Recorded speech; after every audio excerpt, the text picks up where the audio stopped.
Good evening. This is All India Radio Kohima. I'm Jonas Yanthan with evening news. The headlines. Prime Minister Narendra Modi says the government's target is to take defence exports to $5 billion by 2024-25. Nagaland Theological Colleges Association (NTCA) has extended support to the clean election movement under the aegis of Nagaland Baptist Church Council. Rajya Sabha adjourned till 13th of next month. And in a first of its kind, first Assam Rifles, in collaboration with All India Radio Kohima, celebrates World Radio Day-cum-National Women's Day. Now the news in detail. Prime Minister Narendra Modi says the government's target is to take defence exports to $5 billion by 2024-25. He said India will soon be the world's largest defence manufacturing base. Addressing the inaugural function of Aero India 2023 in Karnataka's Bengaluru this morning, Modi said nation is touching new heights today and Aero India 2023 is a prime example of this. He said the theme of Aero India, the runway to a billion opportunities, reflects the rise of the country in different spheres. He appealed to the youth of Karnataka to make the country strong in the defence sector. He praised them for their vast expertise in the field of technology. Modi said Aero India reflects the new India and the clear Bengaluru sky is witnessing this emergence of a new India. He stated that Aero India is happening in a state that is a master in the world of technology.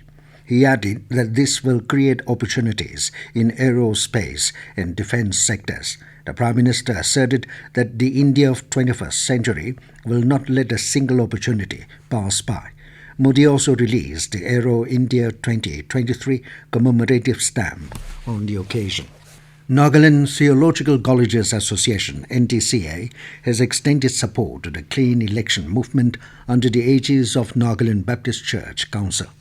In a press release, NTCA called upon the theological community and the citizens of the state to be a part of the clean election movement and to voice out against selling votes, proxy voting, intimidation, booth capturing and declaration for a particular candidate.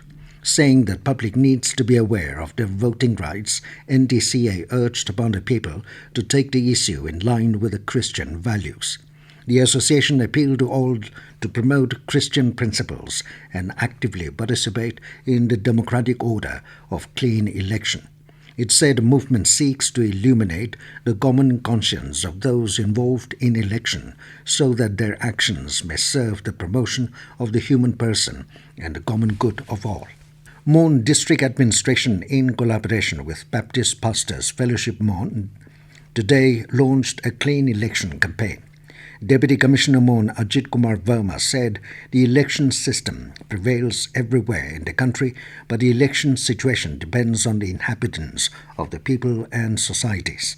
He said that the Election Commission (ECI) deputes security forces, administration and police forces for free and fair elections, but without cooperation of everyone, it will not work.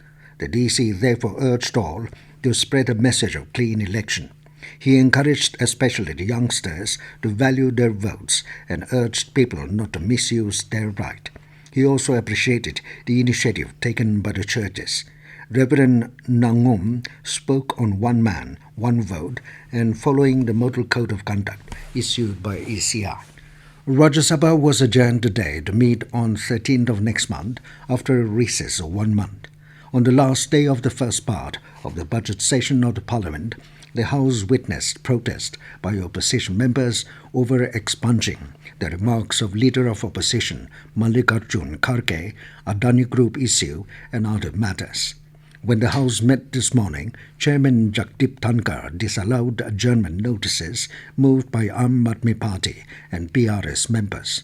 Kharge raised the issue of expunging his remarks made on the motion of thanks to President Draupadi Murmu's address to both the houses. Chairman rejected Kharge's allegation that the chair is working under any pressure. Later, members from Congress, AAP, and other Opposition members trooped into the well, raising slogans over expunging the remarks, as well as their demand for a joint parliamentary committee probe into the Adani Group issue. The chairman warned them of action, but they continued with their sloganeering, forcing the adjournment of the House till 11:50 a.m. When the House reassembled, opposition members again trooped into the well, raising slogans. Congress leader Dick Vijay Singh reiterated opposition's demand for JPC probe. The chairman expressed displeasure over what he called deliberate disruption of the House. He said precious time has been lost. He repeatedly urged the protesting members to allow the House to take up scheduled business, but they did not pay heed. Later, Dhankar adjourned the House till 13th of next month, when the second part of the budget session is scheduled to convene. This news comes to you from All India Radio Kohima. You can also listen to this news bulletin on News on Air app and YouTube channel AIR News Kohima. In a first of its kind, the first Assam Rifles Kohima Battalion, in collaboration with All India Radio Kohima, celebrated World Radio Day-cum-National Women's Day today at AIR Kohima campus. On the occasion, 10 women achievers of different professions from Kohima district, including women staff, were felicitated by the 1st Assam Rifles. Commanding 1st Assam Rifles Kohima, Colonel Umesh Chandra Sati said, radio as a medium of communication has progressed so well at a time when many thought radio would be phased out among the other mass media. Colonel Sadi said, the theme of this year's celebration, Radio and Peace, emphasizes on the important role of radio that has been playing and also extending the message of peace to each and every remote corner of not only Nagaland but all across the nation. On the occasion of National Women's Day, Sati also acknowledged all the women for their contributions and efforts towards the society.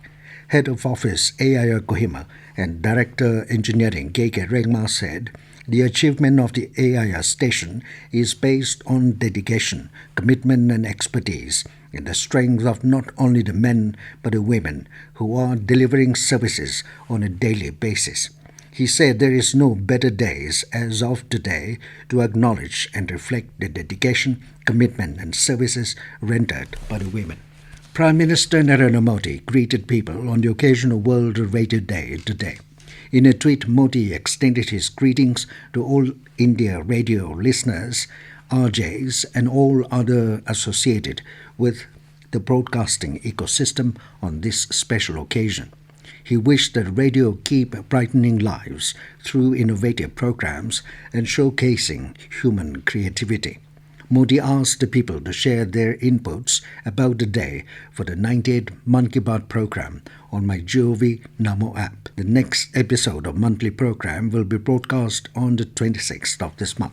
In pursuance to Controller and Auditor General of India, Frederick Shimley has taken over charge as Principal Accountant General Audit Nagaland with effect from 6th of this month. BJP President JP Nadda will reach Kohima tomorrow.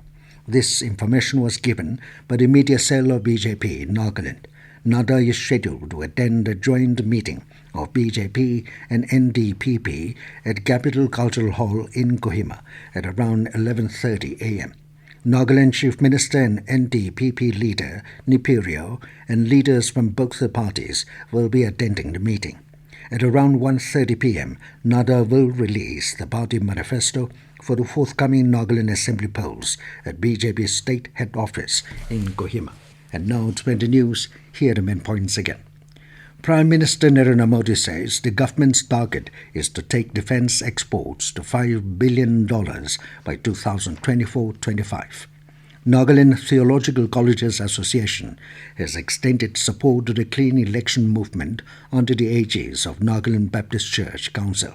Rajya Sabha adjourned till 13th of next month, and in a first of its kind, 1st Assam Rifles, in collaboration with All India Radio Kohima, celebrates World Radio Day-cum-National Women's Day. That is all we have in this evening news bulletin. Good night.